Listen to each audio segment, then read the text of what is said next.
Good afternoon and welcome to the first day of the American Gem Trade Association's Dynamic Seminar Series.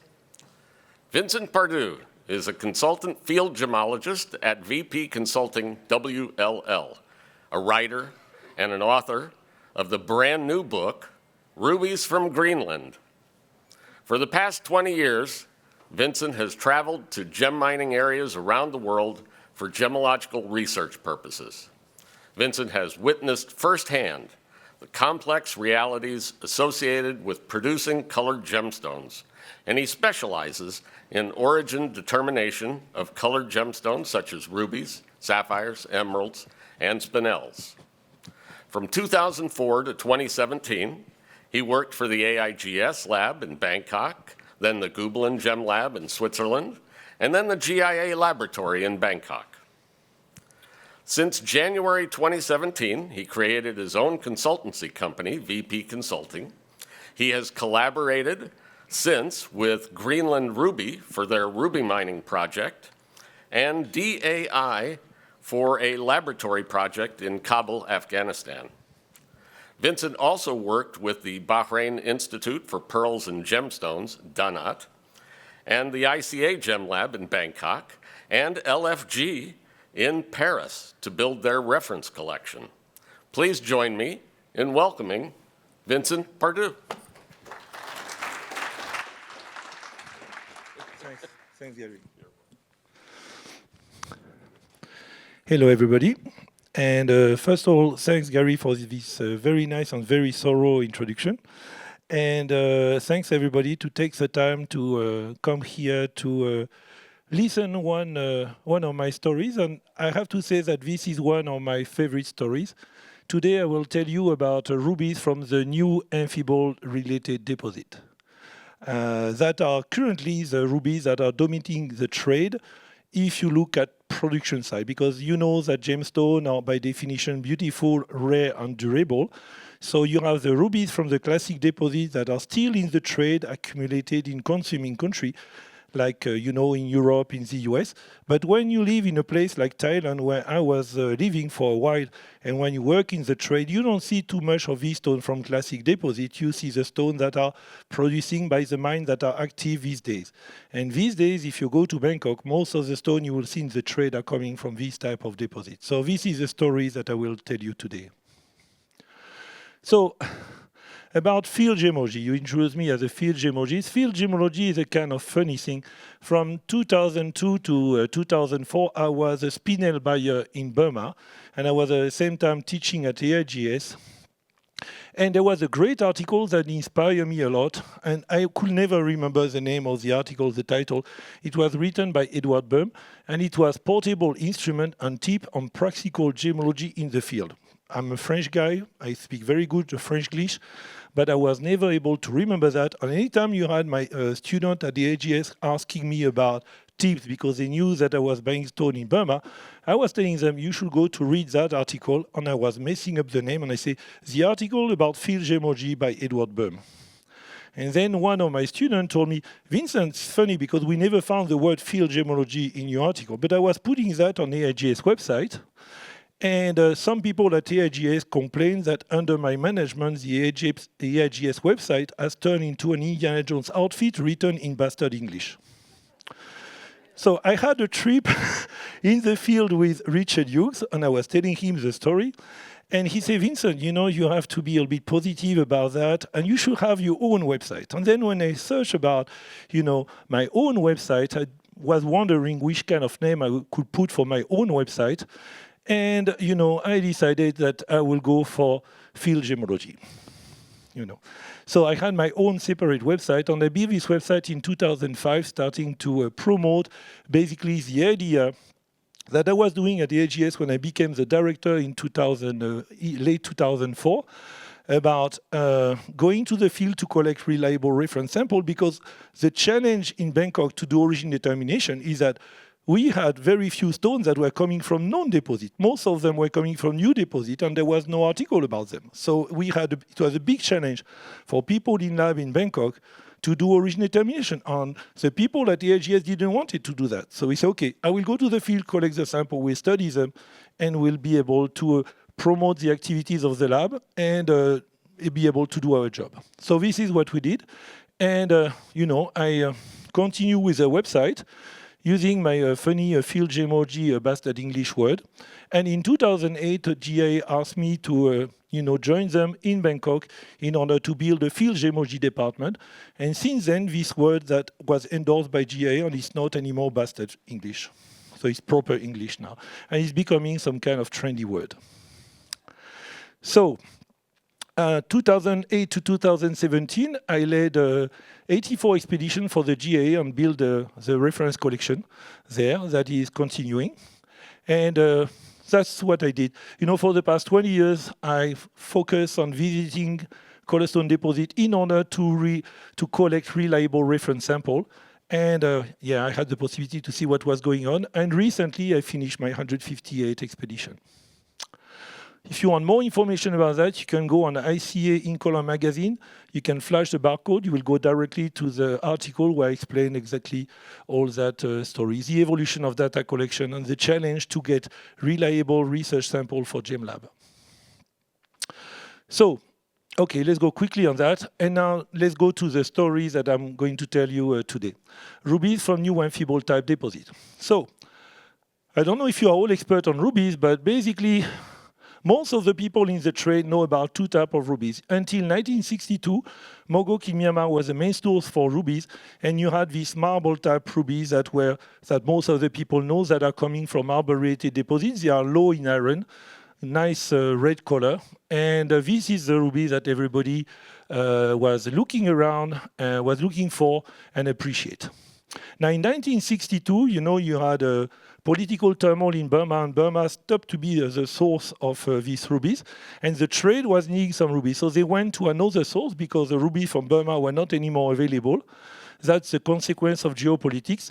And from 1962 to about the 1990s, the rubies that dominated the trade were different types. They were coming from Thailand and Cambodia, and they were associated with basalt. So the difference between the two rubies is that the Thai-Cambodian ruby are high in iron. So they don't have exactly the same aspect because the Burmese one are low in iron and the Thai-Cambodian one are high in iron. That's the two different types of rubies that most of the people know in the trade, the classic types. So rubies own their red color from chromium, but when you have iron, you have something different because when you have low iron, the ruby will have strong fluorescence, and the fluorescence will basically hide a little bit the windows, the extension, and will get a glow, an additional red, because the fluorescence is red. You will have the stone that will be more red than red. But when you have Thai rubies, Thai Cambodian, they have iron, fluorescence is low, or sometimes even no fluorescence.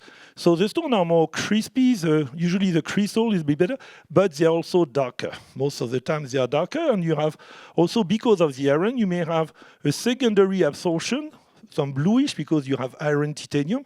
So you have two different types. That's the classic material you had. Then arrived 2007. 2007, we had another geopolitical event that impact on the trade. You had the saffron revolution in Burma. And because of that, the US and then the EU started to put a ban on Burmese rubies. So the trade was again, what are we going to do? They were needing, especially not the people who were interested in second-hand stone, like central stone over 3 carat, but the company who were working with calibrated stone, and they were needing 5,000 stone, the same color and similar. This company need active mine.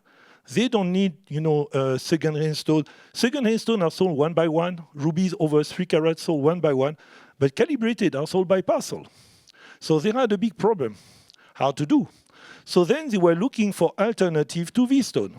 And then at this time, in 2008, I was working at the Gublin Gem Lab, and we were working. And in Basel at the Gem Fair, you had a parcel of rubies that came, and they were very unusual. When we checked the chemistry, there was very low trace element. Most of the stones were clean, or sometimes they had inclusion we had never seen in natural rubies, or even in synthetic.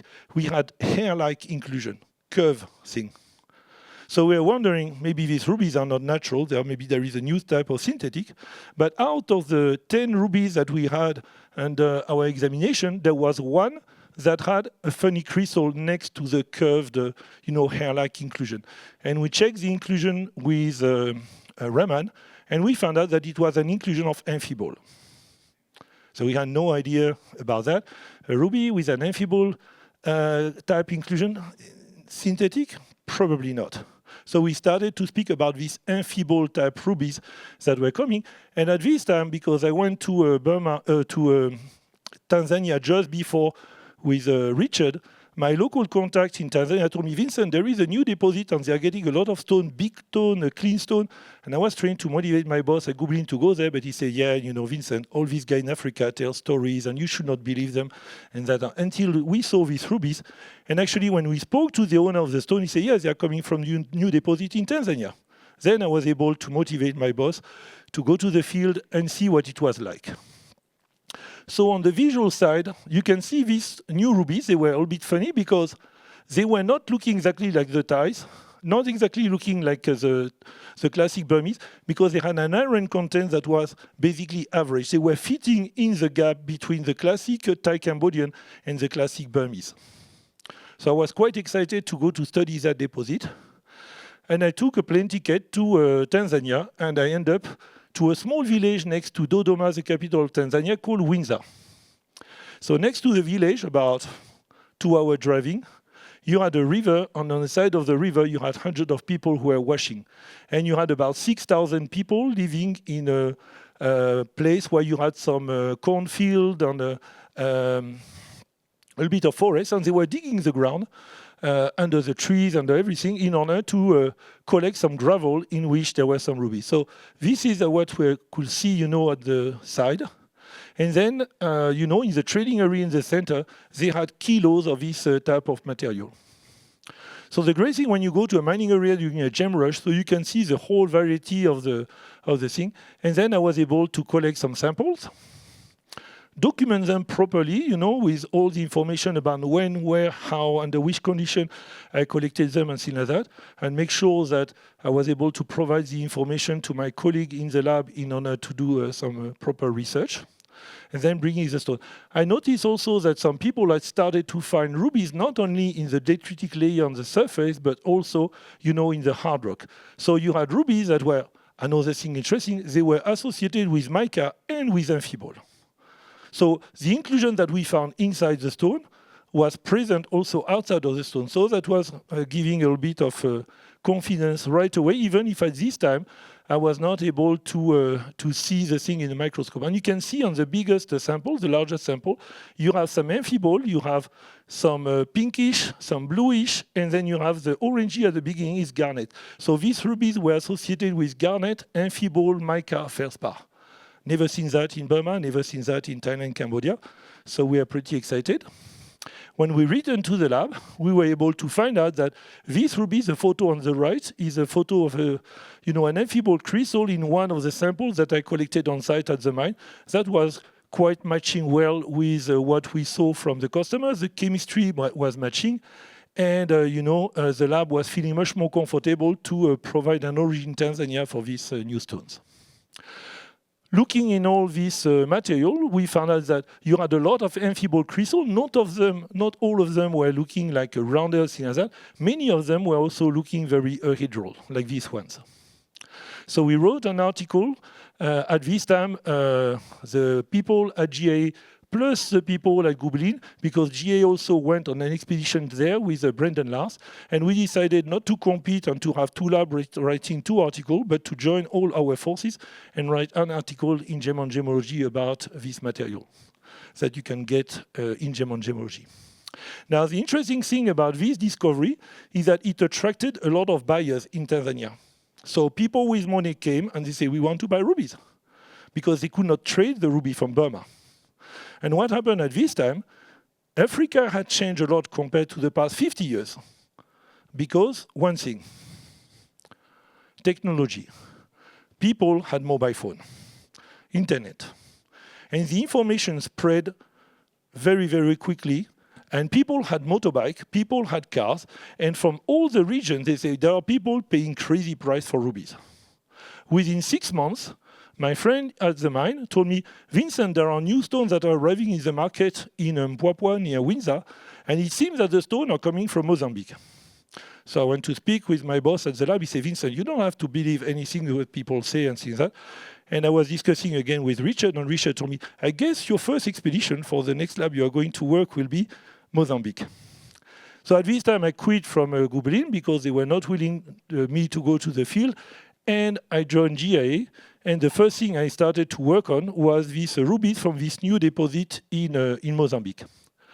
So we studied them, they appeared in the market in Thailand. We were able to make a preliminary study that was interesting. So that was the first thing I worked on when I arrived in Thailand in December 2008. We wrote a preliminary study. And then I tried to find a way to go on site during summer 2009. And that was a bit complicated because the area we had no idea where it was. So I had to find somebody with a car and people to go there. It was 7-hour distance from the closest city. And actually, we ended up getting detained by immigration, police, and rangers who were thinking that were people trying to finance illegal mining in a protected area. So we spent 3 days under detention. I was not able to reach the deposit, but later I discussed with the protected area and they agreed me to come back. And the guy who detained us were this time our escort. And I was able to visit the deposit, collect some sample, and see that it was like in a Winza deposit where you had rubies associated with Amphibole, with feldspar, and with mica, because the illegal miners had dig this wonderful pit that I was able to document, and I could see some rubies in matrix, like this one. So very similar to what we could see in Winza. So that was interesting, but it was in a protected area, so the miners had some challenge. 6 months later, we received some news from a friend in Tanzania. His name was Mark Sol. He said, Vincent, there are some new stones that are appearing in the trade, still from Mozambique, but it seems they are not from the same area and they are better than the other one. And they are coming from a new place between Montepuez and Pemba. And thousands of people are going there because this is not a protected area. And thousands of people from all the country. So everybody was going there. And this is the kind of thing you could see. People had bags with 50 kilogram, 100 kilogram, a lot of stone. So we went there. I returned there. And I could not get access. I could not get access to the area because, different groups were fighting to control the place. And that was a mess. So I say, okay, I have to motivate the owner of the mining license to be able to go there. And I remember that there was one place I had some problem to get access to a mining license that was in Tajikistan. And on this trip, we had a secret weapon that was Master Richard Hughes with his book Ruby and Sapphire, and he wanted to do updates. I say, okay, I will team up with Richard. We are going with the book. We are going to see the guy and say, well, if you want to be in the next book of Richard Hughes, you should let us, go to the mine. And this is what happened. And we were able to go to visit the mine to see the place where they were mining. And actually, it was 25 kilometers on the east of Montepuez in a place where people were seeing the quality was good, that was called central and manganese. So this is the type of stones that you had. They were kind of flat tabular. You had a huge quantity of them. Some stones were big, like this one, over 100 carat.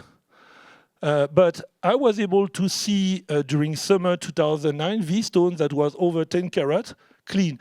The Guinean guy who got the stone was thinking it was a synthetic, so he knew that I was a gemologist. He came to see me, and he asked me what I was thinking about the stone. And I looked at it, and there was a little bit of silky material on a small crystal. I said, no, I don't think it's a synthetic. And he asked me if I wanted to buy the stone. I said, yeah, for sure, I will be interested. And he asked me for $15,000 for a 10-carat stone that was clean like that. So I say, that sounds good for a research sample. So we count our money, we started to negotiate, and at the end of the discussion, we had exactly $9,000. So at the end, okay, we say $9,000, and he wanted 10, and we didn't get the stone. He left, and I never saw the stone again.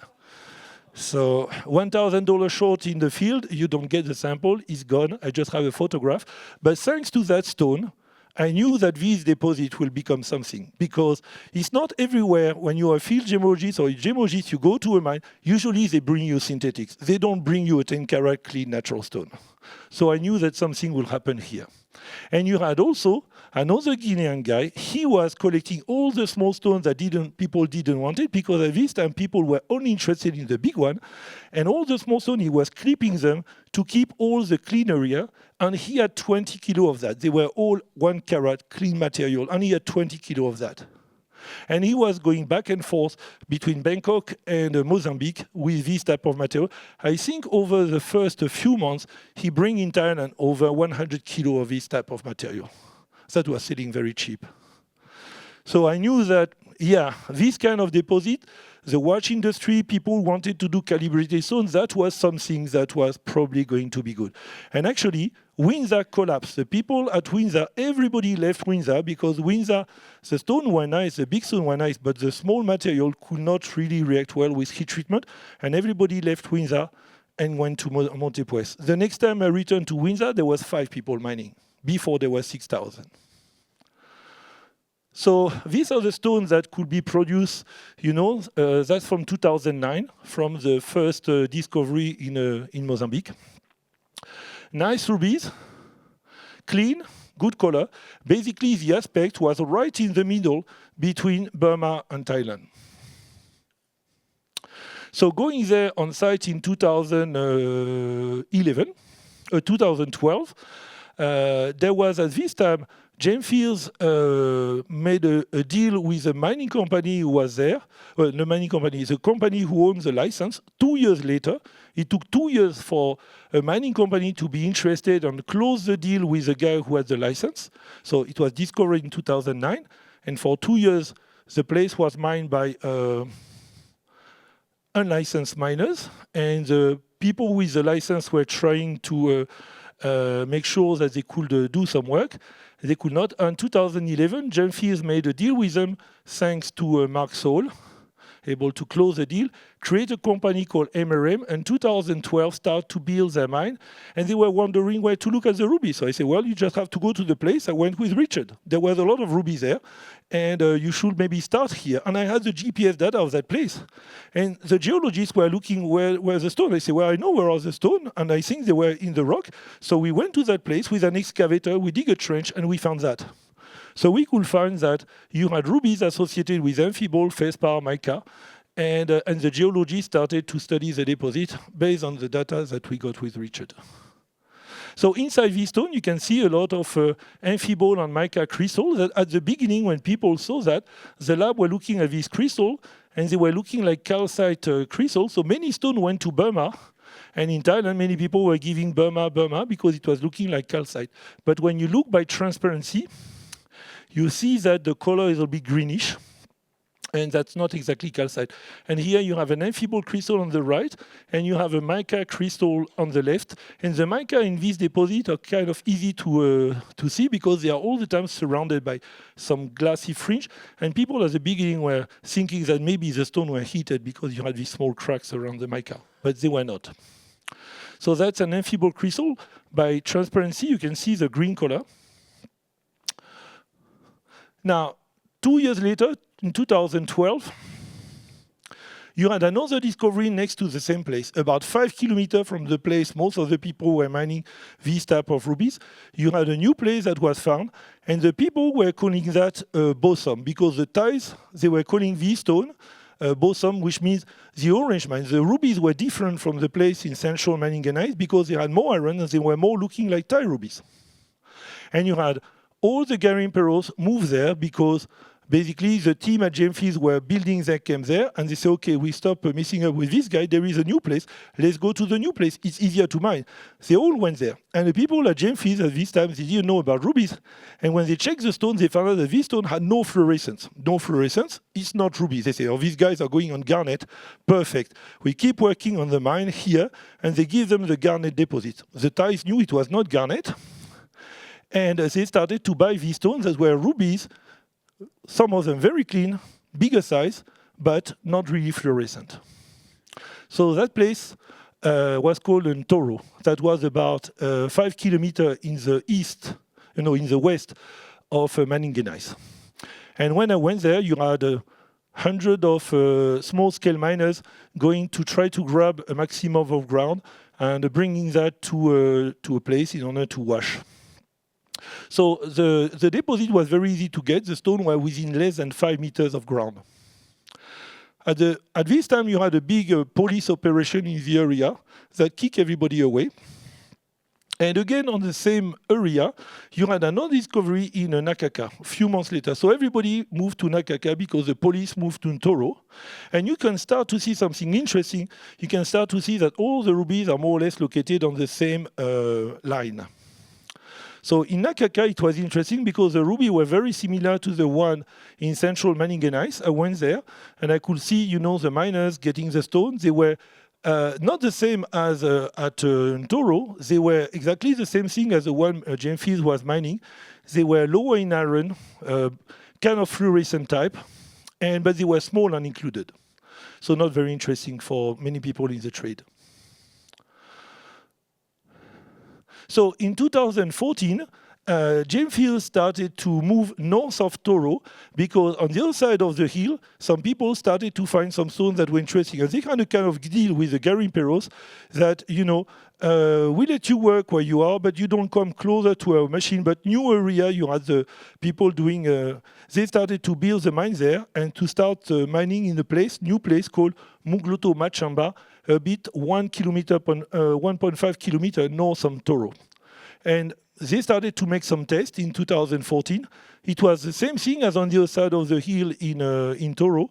And you had the rubies associated with kind of gravel, the line of detritic gravel that were within 3 to 8 meter depth. And this is where they built their mine that produce, for the past 15 years, all 98% of the stones that were sold in auction at Gemfields. So when you look at the amount of rubies that came from that area, if you see that an average Gemfield is selling for 100 million per year for the past 15 years, you can see what this area had in stock. And by the way, it was exactly the same in the south in Toro that Gemfields never mined, but they let the garimperos take all the place. So this deposit, you see the amount of rubies that were located there. This is the stone that you had in Mugloto Machamba that we could see in the auction later in 2014 and 15. You can see that it was interesting in Mugloto Machamba because you had some stones that look very dark because they have a lot of iron, but some stones look brighter because they have not too much iron. So you had two types of stones that were mixed with each other. So these are the two types of stones that you had at near Montepuez. You had the stone manganese types that are kind of medium-low in iron, kind of fluorescent, but a lot of inclusion, including a black inclusion that doesn't react well with heat treatment. But on the Mugloto side, you have some stones that are bigger, cleaner, less fluorescent, but they are bigger and cleaner. The trade love to have big rubies, especially when they are clean. So actually, when you look at this type of stone, the rubies from Mozambique are fitting the gap quite perfectly between the classic ruby from Burma and the classic ruby from Thailand, with an iron content that can go to 3 to 400 ppm to nearly 2,000. Usually Burma has less than 100 ppm, and Thailand has usually more than 2,000 ppm. So this type of rubies from Amphibole is fitting the gap between basically the classic marble and the classic basalt related. And some stones are very big, like this stone, 40 carat. That's the plant at Gemfields. And now a few years later, we are 2016, you start to have newcomers. And the line is interesting. You say, why don't we go on the other side of the line? And they took some license there, and they found, of course, some rubies. And they started to find rubies that were very similar to manganese or to Nakaka, small rubies, different type of company from South Africa coming with rotary planes that are kind of common in the diamond trade. And you had also the garimperos working there who were collecting the stone. But these companies started to do a bit differently because instead of just mining, they also started to buy the stone from the garimperos and to use the garimperos as a scout. So this is interesting, but you have to be careful because if you buy the stone, you have no idea. You better know what you buy because when people see that you are buying the stone, very quickly you have treated stone, you have synthetics that are going in your pipeline and in your stock.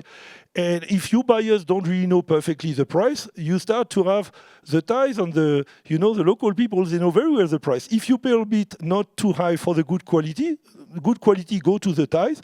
But if you pay too high for the normal stuff, you have all the junk from all the areas that is going to your buyers. And this is exactly what happened. So the Mustang area, they start to have this stone, and they bought a lot of stone, and they mined few stone, and then they had an auction later in Mauritius. They had some big stone coming from primary deposit. There was another place like Maningenais that's called Castro, where you had rubies in a hard rock. And they had this auction in Mauritius that was a total disaster. For the funny story, when I arrived at the auction, you had all the Thai buyers that I knew. They start to sit, and they look at the place. And like Gemfields, you had Gemfields, the auction in Singapore, you had all the windows that were facing to a racing ground with horse racing. But in Mauritius, when Mustang did the auction, all the windows were facing a cemetery. And the Thais were looking at that and say, that's not a good sign. The next day, everybody, they look at the stone and say, yeah, this stone, this is all the rejects that we sent to the guys, so there was nothing really interesting to buy. They all went fishing. Fishing tuna the next full week. They went fishing tuna because it was for them, they were feeling quite unlucky to buy in front with a window that was facing a cemetery. Nobody wanted to buy the stone. 80% of the parcel went without any buyer because they didn't reach the limit price. I wrote an article about that, so if you want more detail, you can find out. So that's basically the line where you have all these ruby deposit. So now it's kind of different because some of the actors change. And now you can see the central area is with Gemfields is working. North of the road, Mustang bankrupt, and they were bought back by Fura. And in Nakaka area in the southeast, you have Gemrock, another company who is mining there. So that's the current separation of the thing. If you want more detail, you have a lot of articles online on GA website, because every time I was going there, we are publishing online. So you have a series of articles on GA website, and then starting 2012, 2016, you have some update. You have also some article online on the website. And in Gem on Gemoji, you have 3 articles. Oh, sorry, it went too bad. Okay, you have 3 articles online, and you have 3 articles in Gem on Gemology. The most recent is the last one, A Decade of Ruby from Mozambique Review, written by my former colleague at GA, Wim Vertriest, and Sedarat Cicero, to summarize the 10 years of mining. So if you don't want to read all the former one, you can go to the last one with a very good summary of everything. So now, there are some other promising amphibole type ruby deposits in the area. Not that very far. Actually, you have the oldest ruby mine in East Africa, in Tanzania, Longido. It's actually very close. It's also amphibole related. Everybody know about the annulite, a ruby associated with this big rock, but the black mineral just next to it is also amphibole. So actually, you can consider the ruby from Longido as amphibole related. These rubies for many years were used to make some carving, but actually the funny thing is that in 2016 they started to find some quality that was gem quality. So this ruby deposit was worked for nearly 100 years, and they were going down. There is a shaft, and you were going down, and at 350 meters, they finally found some stones that were facet-grade. And in 2016, everybody was surprised because you had big quantity of facet-grade material from Longido that arrived in the trade. So all the Thai buyers were in Mozambique, and we had some challenge because buying stone in Mozambique like that was not really legal. They moved to Tanzania, and they started to buy this material that arrived massively in Thailand. And they were calling that a new Mozambique. But because he didn't really want everybody to know that it was actually at Longido. But the word spread, and you had these rubies that came in the market strongly after 2016. Unlike Mozambique, most of the production was small stone, less than 1 carat for the clean material. So you can go again on GA, on Gem on Gemology, and you will have an update. When we went there in the field in 2016, we are discussing a bit, I told a bit about this stone. You had some other deposits that was known for quite a while, but there were very few things published about them because you had some British mining companies who were working there secretly and not really releasing information. That was Chimwazulu in Malawi. And when I went there, I found out that this deposit is actually very similar to the one in Mozambique. You find rubies that are very similar to the one in Montepuez, associated with amphibole, mica, and feldspar. Very similar type of rock, but it's a very small deposit, less than 1 kilometer by 1 kilometer. And it was mined for nearly 70 years, so it's kind of difficult. The mining there is residual. So you can see these rubies associated with amphibole, mica, and feldspar. But most of the stones are very similar to the one in Thailand. I don't have seen stones from Malawi that are low in iron. They are so high in iron that most of the stones are actually orangey. Red with the orange, because the iron is creating an additional yellow overtone. So most of the time in lab in the old days, when they were getting some of these stones, they were saying East Africa, because they didn't know where they were coming from exactly. That was the classic East Africa deposit. And then you had Madagascar. Madagascar was interesting because it's a huge island with a huge diversity of rubies and sapphire. And in the period around 2000, they found 2 ruby deposits, one in Vatomandri on the coast and one in Andilamena. So Vatomandri was associated with basalt, so I will not speak too much about that.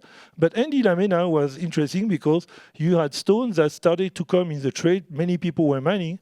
And in 2004, there was a surge in mining because suddenly a Thai guy was buying massive quantity of stone because he was working on a treatment, on a new treatment that was enabling to provide a market for this stone. And the new treatment he was working was lead glass. These stone could not be used too much in the trade because they had fracture. They were very clean, color was great, but one problem, fractures.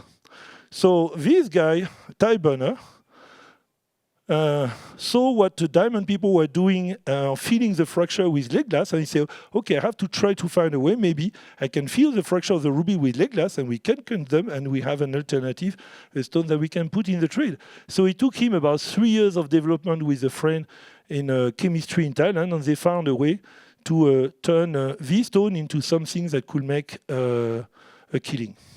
So when I went there in 2005, you had about 10,000 people living in the jungle. That was about 1.5 day walking distance from the first village.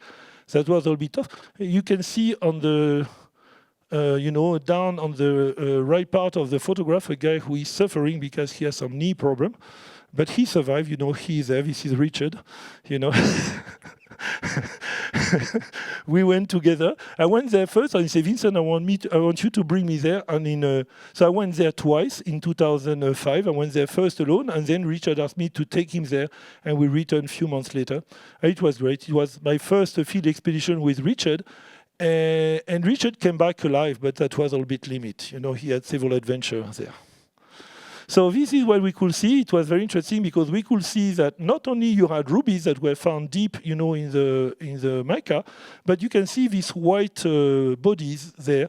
They are pocket of feldspar, and in this pocket of feldspar you have also corundum, but they are not rubies; they are sapphires of multi kind of color, bluish, greenish, and yellowish. So you had 2 types of stone in the same deposit. You had the rubies in the deep associated with mica and amphibole, and in the pocket of feldspar, you had these multicolor stones that were at this time not too much in demand, but most of the people were they were mixing that with a stone from Umba because they were looking very similar with the Umba stone in Tanzania.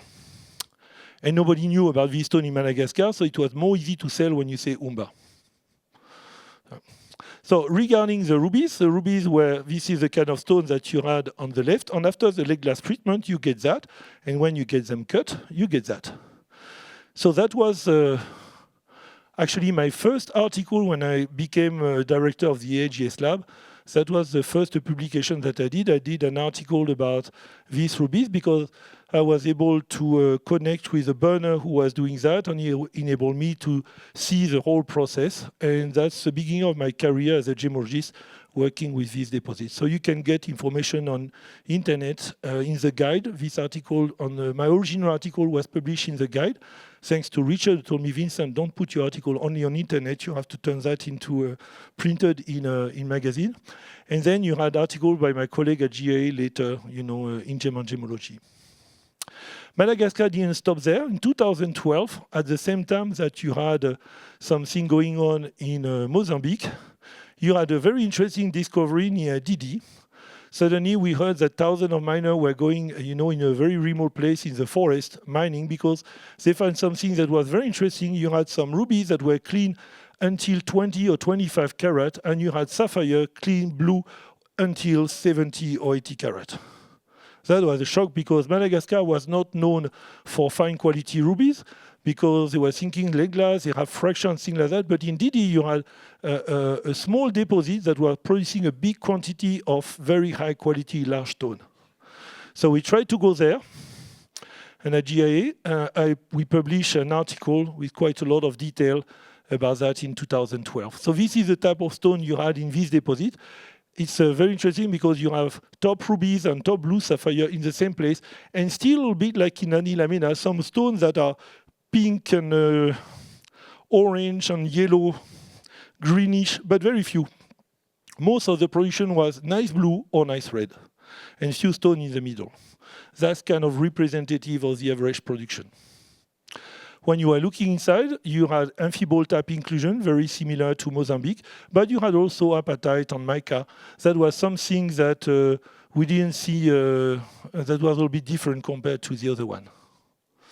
Then in 2015, you had another deposit in the same area in northern Madagascar. 2015, we started to see in the trade some interesting rubies, and we were wondering where it was coming from.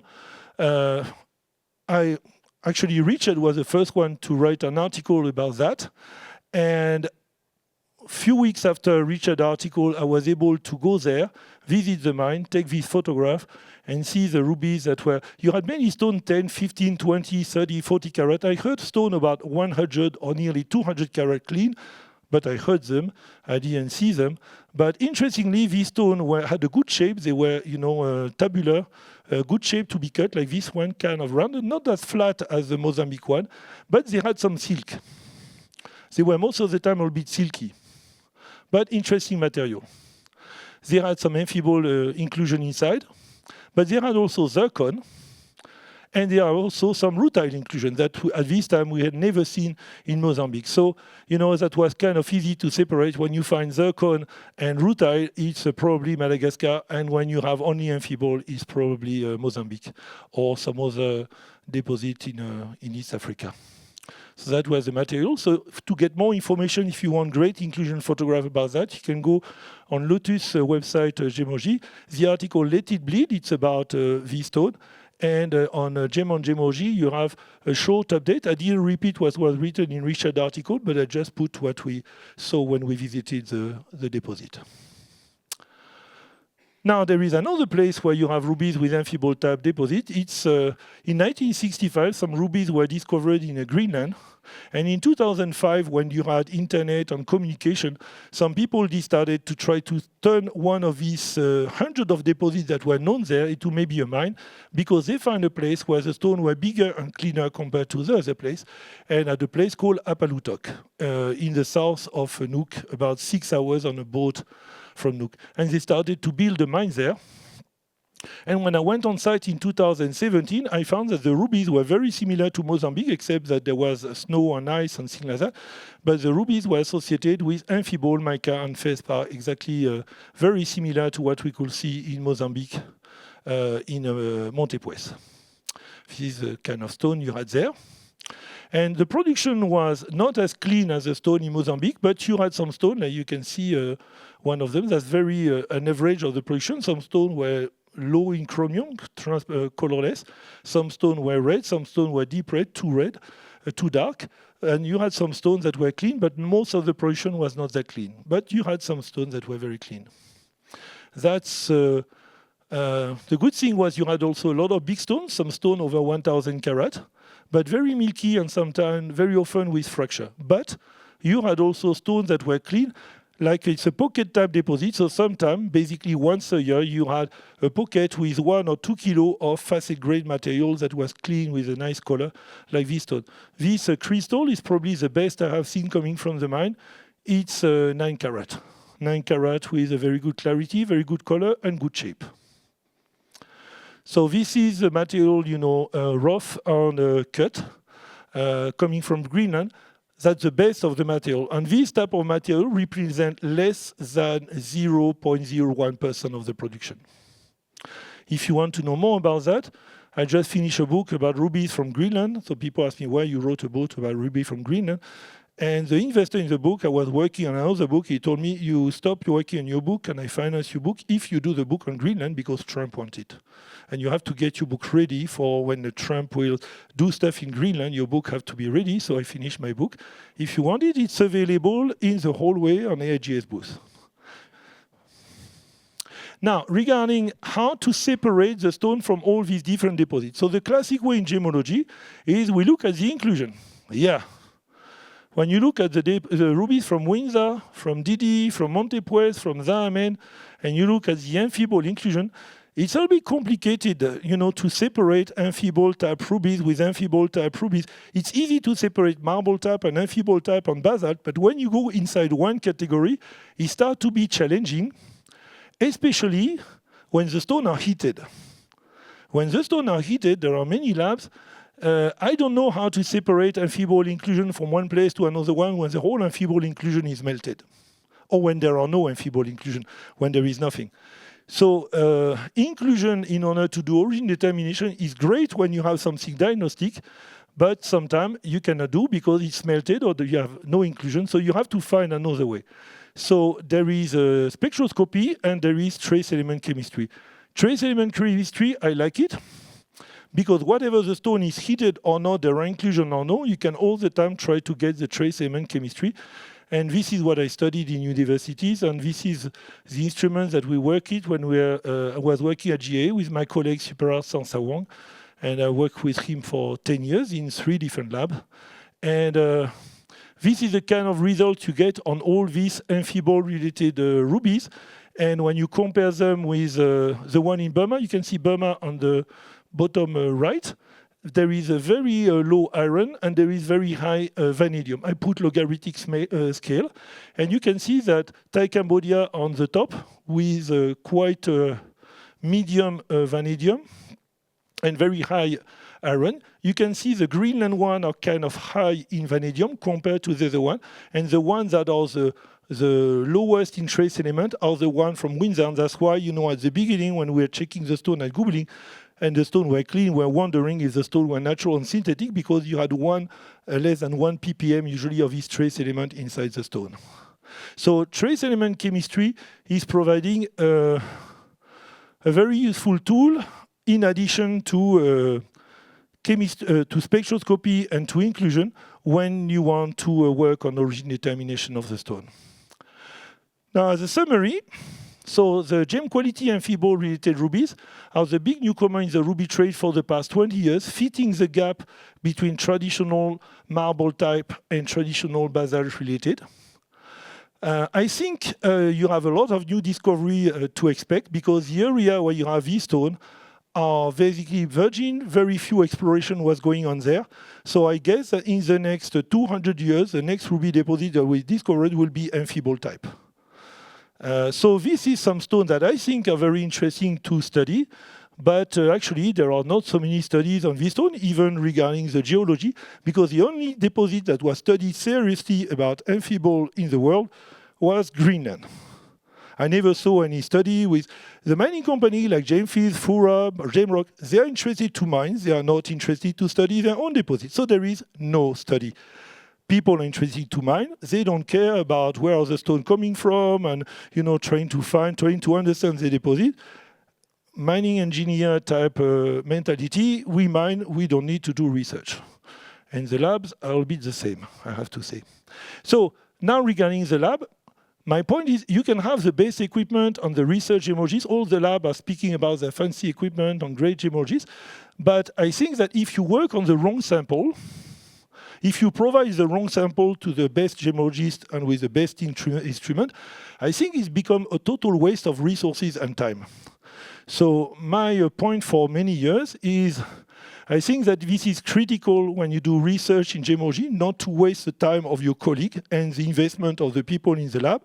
But the important thing is something that we work a lot with Richard, because Richard was, pushing in the back, say, we need to send people in the field to collect some samples that are reliable, well documented. So like that, the reference collection will be less contaminated, there will be less problem, and everybody will be able to make a better job. So that's it. I would like to thank all the lab who were helping me and who were financing and who trust me enough to send me to the field, AIGS, Goblin, GA, Danat, Greenland, Ruby, ICGM Labs, the LFG, and all the people that I met in the field for their welcome, because without all these things, this presentation would have never been able to come to life. Thank you, and if you have any questions. Thank you, Vincent. Any questions for Vincent? Questions. None. You answered all their questions. Thank you very, very much. Oh, wait. Yes. What's the difficulty in mining these types of rubies versus the other types? It depends if you're mining secondary deposit, like detritic deposit. For example, in Burma, currently, if you try to mine rubies, all the detritic deposits are gone for a long time. So they are mining in hard rock. Sometimes you have some mine in Burma, they were nearly 1 kilometer deep. That's very difficult to mine.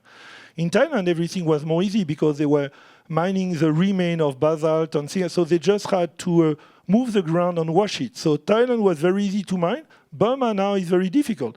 When you look at amphibole type deposit, this is the same.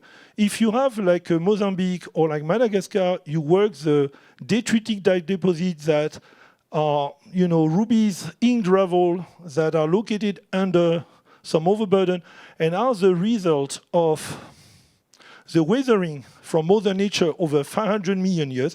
Basically, nature for 500 million years destroyed mountain, and everything that was big and clean survived and is accumulated under the ground within 2 to 10 meters. That's super easy to mine. You remove the overburden, you collect the gravel, you wash. Now, if you go down there, in a primary deposit in the hard rock, amphibole-related deposit, amphibole is harder than marble. So then it becomes very expensive. And if the deposit is also in Greenland, and you are the only mine active in Greenland, and every time you need a spare part, you have to import that from Europe. That's the top of the difficulty for mining, especially if you don't know what to do and you're mining random, which they were not doing because, again, they were the only deposit that financed a PhD in order to know where was the stone. But the other one, because it's so easy, you just see the Garin pros digging there, you go at the same place, you open, you remove the ground, you wash the gravel, you don't have to think about why this ruby formed like that, like that. You mine, you wash, you get the stone, you sell them, and you don't ask yourself questions about science. That's great. Yes, sir. What is coming out of Burma now, and beyond where you stopped your talk, what do you see as potential for other sites? Well, in Burma, there is not too much coming out because most of them are enclosed. There was a civil war, and there is still a civil war. Most of the mining areas are contested between the government and the rebels. And furthermore, you have most of the Western country who don't want to buy rubies from Burma. So basically, they give the country to the Chinese. So if you want to know what is going on in Burma, you don't have to ask to me, you have to ask to the Chinese. What are there sites that are beginning to percolate beyond what you shared? In Burma? No, in the world. In the world, sure. Tanzania, North Mozambique, Madagascar, this is where you will find new ruby deposit for the next 200 years. Greenland, you have more than 1,000 ruby deposits. I don't think Apolutok was the best one. That was the first one they found that had stones that had potential for the trade, so decided to start there. But I don't think that they get lucky to mine directly the best one. Maybe there is another one 100 kilometers away with better stone. So we don't know, but I think if the industry want to get rubies, they should start to invest a bit in exploration and try, to understand this type of deposit to find out the deposit that will produce stone in the next few decades on Sinai, or they are just going to do like everybody is doing now, waiting next to the phone for a guy, half naked to dig some toilet, or to a Chinese company to build a road. And when they will do that, they will find some stone, and then there will be a discovery, because this is exactly what is going on there, actually. Currently, most of the discoveries are done by people who are building a road, or are building, a house, or are farming, and they will find something by luck. But there is, to my knowledge, there is nobody doing exploration or trying to understand this deposit in East Africa, which is too bad, in my opinion. I would love to see more people financing PhDs in order to understand this deposit and in order to find the next place. Because every time I go, people ask me, Vincent, where do you think we should go? I say, I don't know. Maybe you put a PhD and you study the area, and then we'll find some information. Because currently we don't know. I'm not, a seer, able to tell you, well, you go 50 meters there and then you will find a stone. I cannot do that. But everybody is asking me that. Everywhere I go, Vincent, where should we go? I don't know. First, I will visit your area, and then I will try to understand. But, yeah. Unfortunately, we have run out of time. Thank you, Vincent. Thank you so much.